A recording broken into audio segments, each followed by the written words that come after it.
Айылда жашоо ушундай. Мына көрүп алыңыздар. Таң атпай турмай, уй саамай, бей саамай.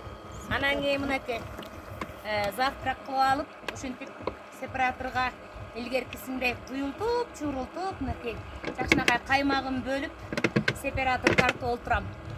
Жашоо биякта аябай керемет. Мен сүт растап берип атам. Шаардын напряжениясы менен ишиң жок. Бул жакта телефон менен ишиң жок, интернет менен ишиң жок. Күндөгү жанагы көртүрлүк жумуш менен ишиң жок. Аябай сонун эс алуудабыз.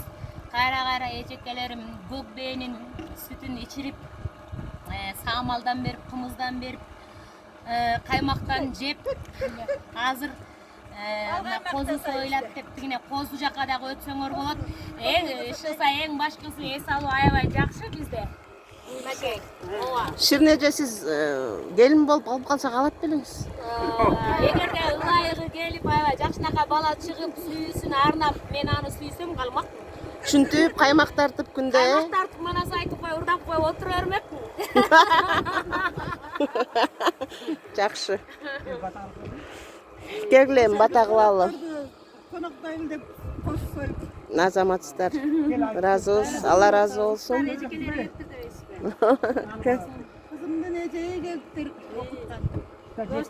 Ширин Сарыкулова. Ошо адамды коноктойнуда отурабыз. Азаматтар, Алла разы болсун. Биздин эже келип эс алып, экен менен Чынар эже ушинтип азыр мына көтөнү койгон, ыкылдаган, козусун көтөрүп чаап, сойгон жатышат. Буюрса бүгүн эт жейбиз. Жакшы өткөзүңүздөр.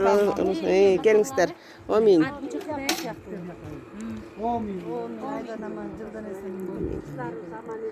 Бактылуу талай. Ширин кыздар, сиздер да бактылуу талайлуу болгула. Ойлогон максатыңарга жеткиле. Аман болуп, бала окурага мен аман эсен болуп. Ойлогон максаттарга жет. Ортосо сиздер үчүн ачык. Амин. Алла. Бата тийсин. Каныңыздар келсин.